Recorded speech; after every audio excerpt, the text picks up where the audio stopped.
Baik, bismillahirrahmanirrahim. Assalamualaikum warahmatullahi wabarakatuh.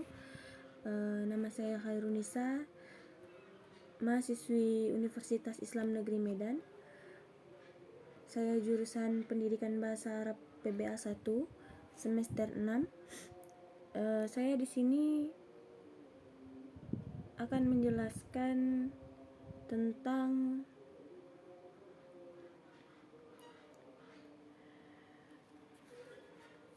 bab 6, Satuan Karya Pramuka. Kemudian sebelum kita melanjutkan landasan dan manajemen kepramukaan, sebaiknya kita mengetahui apa itu Satuan Karya Pramuka. Satuan Karya Pramuka adalah wadah pendidikan guna menyalurkan minat, mengembangkan bakat, dan pengalaman para pramuka dalam berbagai bidang ilmu pengetahuan dan teknologi. Satuan Karya Pramuka diperuntukkan bagi para pramuka penegak, para pramuka pandega, atau para pemuda usia antara 16 sampai 25 tahun dengan syarat khusus.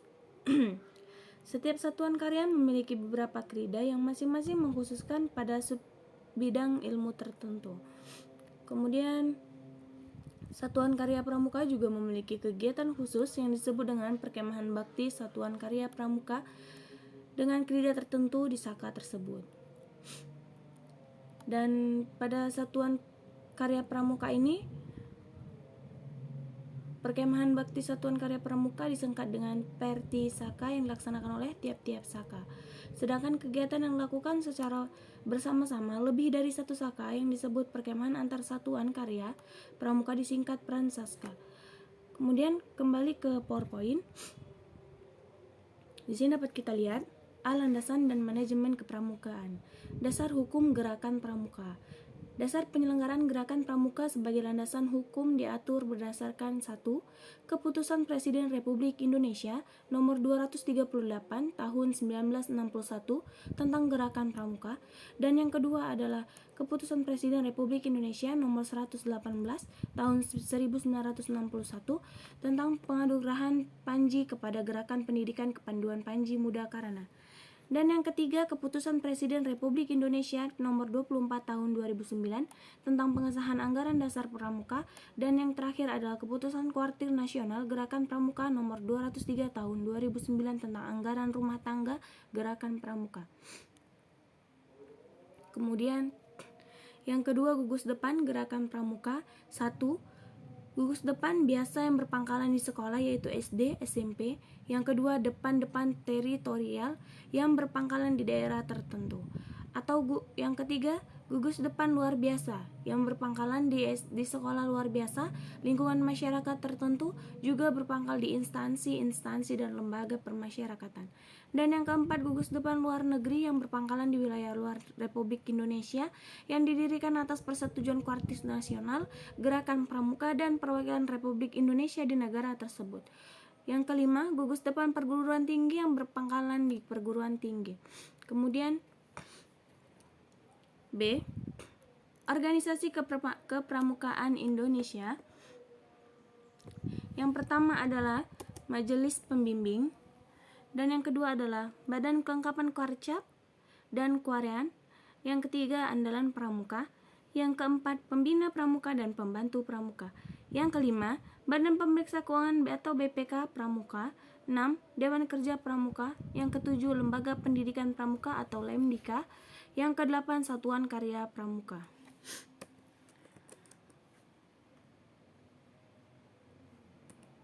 Kemudian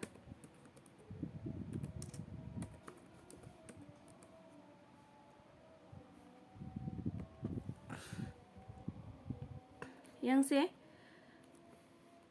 kepemimpinan dalam pramuka itu terbagi. Yang pertama, teori kepemimpinan. Teori kepemimpinan terbagi lagi, yaitu teori genetis yang menyatakan pemimpin itu tidak dibuat, tetapi pemimpin itu timbul atau ada dengan sendirinya. Teori genetis ini timbul dengan sendirinya dari diri sendiri, bukan buatan ataupun rekayasa dari manusia. Yang kedua, teori sosial. Pemimpin itu harus dipersiapkan melalui pendidikan. Setiap orang bisa menjadi pemimpin bila mendapat pendidikan yang layak. Yang ketiga, teori ekologis atau sintesa. Pemimpin yang sukses adalah pemimpin yang mempunyai bakat memimpin dan kemudian dikembangkan melalui usaha pendidikan dan pengembangan pengalaman. 2. Tipe-tipe gaya kepemimpinan.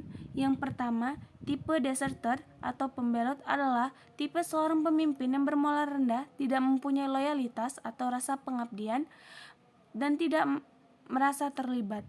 Yang kedua, tipe birokrat adalah tipe seorang pemimpin yang patuh, taat, cermat, dan keras dalam menegakkan peraturan.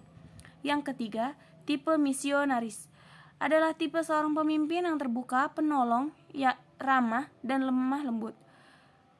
Yang keempat, tipe pembangun adalah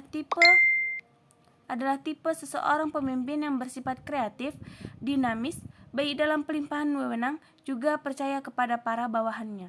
Yang kelima, tipe autokrat adalah tipe seseorang pemimpin yang tegas tetapi cenderung kasar, sedikit bersifat diktatoris, mau menang sendiri, keras kepala, angkuh, dan bandel. Yang keenam, tipe autokrat yang baik adalah tipe seorang pemimpin yang baik, lancar, dan tertib dalam melaksanakan peraturan, juga ahli dalam mengorganisir. Yang ketujuh adalah tipe pengkompromi. Adalah tipe seorang pemimpin yang sifatnya mudah berubah atau tidak tetap, pendirian dan lemah dalam mengambil keputusan. Yang kedelapan, tipe eksekutif adalah tipe seorang pemimpin yang dapat memberikan motivasi serta menjadi contoh, tekun, pandangan serta wawasan cukup luas. Dan yang kesembilan, tipe karismatik adalah tipe seorang pemimpin yang mempunyai kelebihan daya tarik dan pembawaannya tinggi.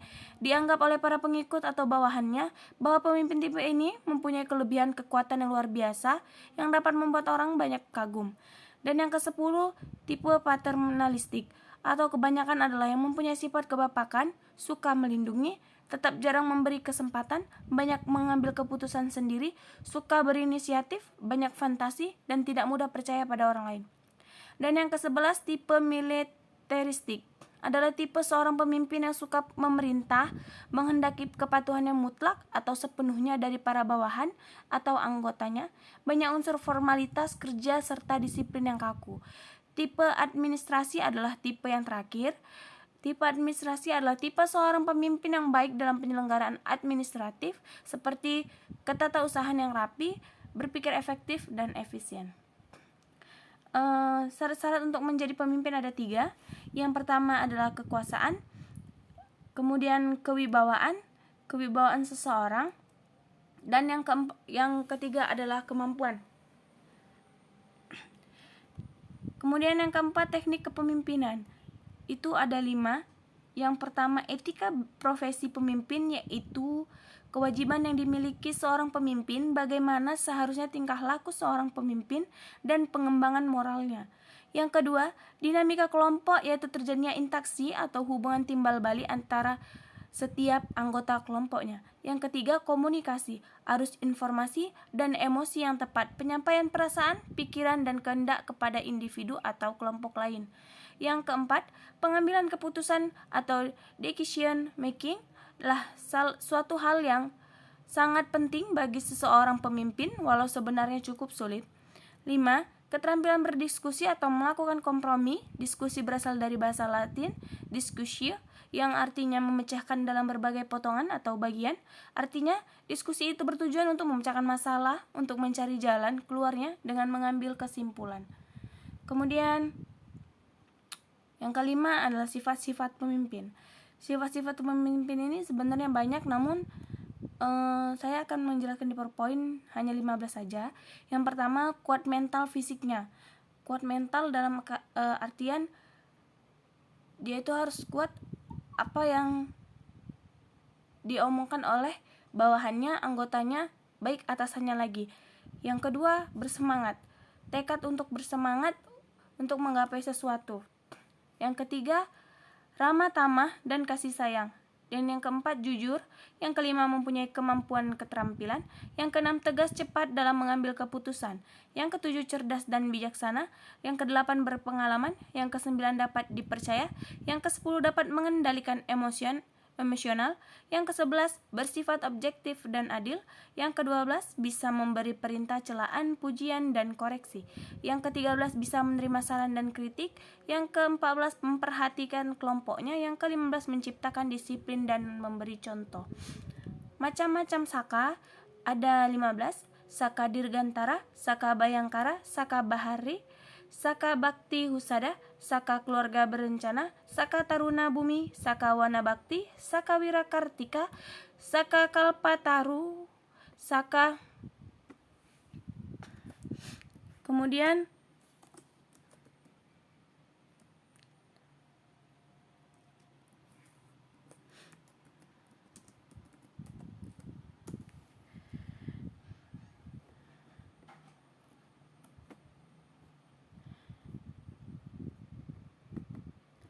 saka kalpataru, kemudian saka binas sosial, kemudian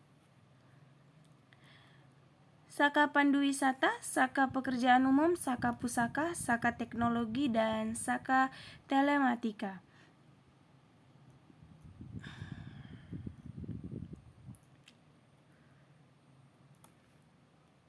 Nah, saka dirgantara adalah wadah kegiatan untuk meningkatkan pengetahuan dan keterampilan praktis di bidang kedirgantaraan guna menumbuhkan kesadaran untuk membaktikan dirinya dalam membangun pembangunan nasional. Kemudian lambang satuan pramuka digantara dipergunakan untuk pakaian seragam pramuka anggota saka dirgantara. Lambang ini dari bahan kain. Pada pakaian seragam pramuka dikenakan di lengan baju sebelah kiri kira-kira 3 cm di bawah jahitan pundak baju.